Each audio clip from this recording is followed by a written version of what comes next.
everyone, I'm Zania Hamilton. This is Collegian Wire, East Hollywood News. This semester, Journalism 101 students reach for the skies. How? With drones. Drone technology has changed the way reporters collect the news.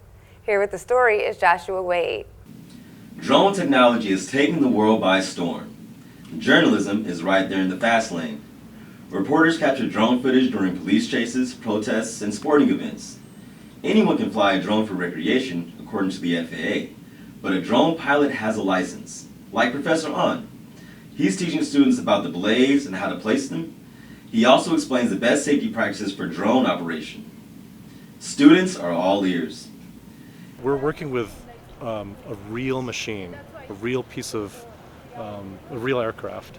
And if we don't develop a relationship with the control, with the aircraft, with the environment, there's really only a certain amount of things that can translate from a simulation. It's all a part of Journalism 101. The digital revolution in news gathering is real. Reporters today have more skills than they had 5 years ago. That is, if they expect to work. So I flew one when I was 16, and now since I'm 19 and learning how a drone flies and everything, and it's very captivating. Even if a reporter never expects to fly a drone, it's important to get hands-on experience. It's important to know how precision equipment works. Luckily, for this group of students, the weather here is generally perfect. Be aware of your environment.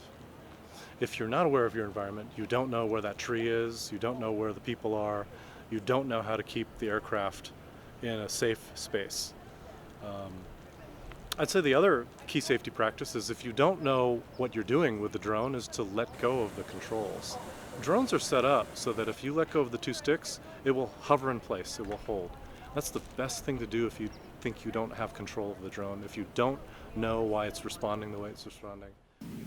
The future of the drone seems limitless. And right here, right now, students have their hands on the controls. Reporting for Collegian Wired, I am Joshua Wade. Thanks, Josh. Visual and Media Arts professor Eugene An has all sorts of educational tricks up his sleeve. He's not just a drone pilot, he's an artist, a web designer, and he got his early training as a photojournalist at UCLA on the Daily Bruin. That's all for today. Thanks for watching. I'm Zania Hamilton for Collegian Wire, East Hollywood News.